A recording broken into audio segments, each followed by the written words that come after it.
I've been thinking a lot about my friend Mike recently. So if you followed my old channel, you probably remember I did a video about Mike last year. Mike was a grandmaster. He was also someone who truly followed his passion in life.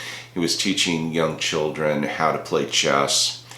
And the video I did, it was a tribute to him. I did this in March of 2022, shortly after Mike became San Jose's second homicide of the year. And unfortunately, that number grew to 35 by the end of the year. But this video, it wasn't about Mike's death. It was about his life, and it was about following your passion. And I'll be forthcoming with you. I'll be honest, I wasn't planning on repurposing this video this year. It's just that I've been thinking a lot about him recently, and I've been thinking about some of the clients that I've worked with just this year alone in 2023 who have talked about wanting to follow their passion and do something a little bit different. There was a judge who wants to become a victim's right mediator. There is a software engineer who wants to become an interior designer. There is a program manager who wants to become a professional photographer. So if you are thinking about changing your career or following your passion, maybe part-time business, or maybe you're thinking about coming out of retirement and doing this, or maybe you're thinking about an encore career, whatever it is, I would like to reshare this video with you. I'd like to share Mike's life with you. Hi everyone, it's great to see you again. If you are new here, my name is Bill Benoist. I'm a certified professional career coach in Silicon Valley. And in today's video, it's going to be a little bit off topic, a little bit of a different flair to this video, because I want to talk about my friend Mike. Now, I will promise you this, at the end of this video, there is a lesson to be learned. So please, stay with me on this, because I think I have something very valuable that I want to share with you. So let me start out by talking a little bit about Mike. So if you were to meet Mike, he's 70 years old. If you were to meet him and you were to spend 60 seconds with Mike, I guarantee you one of the things you would learn about him is that he loves to play chess. He cannot go more than a minute without having the word chess come out of his mouth. He was actually a national chess champion. He traveled all over the United States and outside of the country, participating in tournaments. And that was up until about maybe 15 years ago. He suffered a heart attack, the stress of the tournaments, and so he had to kind of retire from that, but he didn't retire from chess. In fact, after he retired from corporate America, he started teaching chess to children. And he got some gigs with the school districts, and then that turned into parents wanting to hire him privately. And if anyone has ever been following their true passion in their career, their life, in an encore career, Mike is a poster child for that. He is at his best when he is teaching children. In fact, I actually had the opportunity to help him at a tournament a couple of months ago.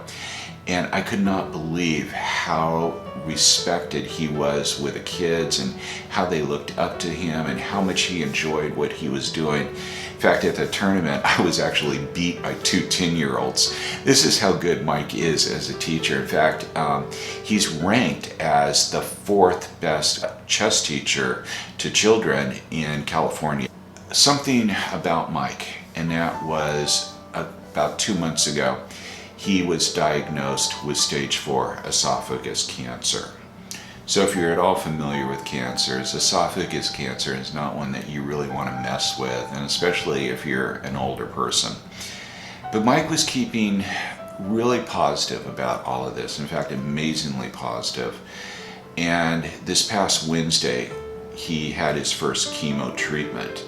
And it was one of these chemo treatments where they actually attached a device to his chest and it kind of fed the chemo into him, where he was able to go home and live his normal life and then come back to the hospital on Friday, where they unattached the valve. And that happened on Friday morning. By the way, just so you know, I'm recording this video on March 16th. It was just this past Friday that he had the valve removed. So He did exceedingly well. He didn't have any type of major side effects outside of fatigue. But the one thing, and it wasn't really the chemo that was causing this, it was just the cancer itself. It was really difficult for him to swallow. He just had a hard time swallowing, so all he could eat was very, very soft food. I mean, when we started playing chess, he was having nuts and Diet Coke. In fact, he loved coming to my house to play because I was the bad influencer. He wasn't allowed to have those kind of goodies at his house. His wife and daughter, saw that as something very unhealthy. So he would come over to my house. I was like the bad influence. But anyway, nuts soon turned into chocolate pudding. But we played on Friday, and even with the chemo still in his body and the fatigue and everything, he still beat me at chess. I mean, this guy was incredible, but I was learning from, I had the opportunity to learn from a grandmaster on that, and how often does that happen? So anyway, on Saturday, the next day, Mike had a couple of chess classes with some kids, and he went to that, and he came home, and I actually called him, and I said, hey, I know that, it's been difficult for you to eat any kind of solid foods or anything, but how about if I treat you out to dinner, you and your wife, Linda, out to dinner? I know a great fish and chips place, and I know fish and chips is very soft food, and they have some fantastic clam chowder. And he was really super excited about this. So we made the plans, and I picked him up, he and his wife, up about 5:30. We went out, we had a fantastic dinner, came back, I dropped him off at about 6:30. He texted me at 7 p.m. He said, thanking me again for dinner, and that they had a wonderful time. He texted me a little bit later, about 8 p.m. and said, hey, don't forget to change your clocks. Remember, it's spring forward now. And thanked him again, and that was the last text I'll ever get from him. A little bit later that evening, around 12:30 in the morning, an intruder broke into their house and severely attacked Mike and Linda. Linda suffered some severe knife wounds. Mike was killed during the attack. He became the second homicide in San Jose for 2022. There is not going to be any more chess games. So I wanted to do this video because, Mike loved the career videos that I've been doing. He just absolutely loved them. And he was always teasing me. He says, yeah, I want to be in your video. I don't know how you can do it, but, can you bring me into your video? Well, Mike, you were someone who was truly following your passion.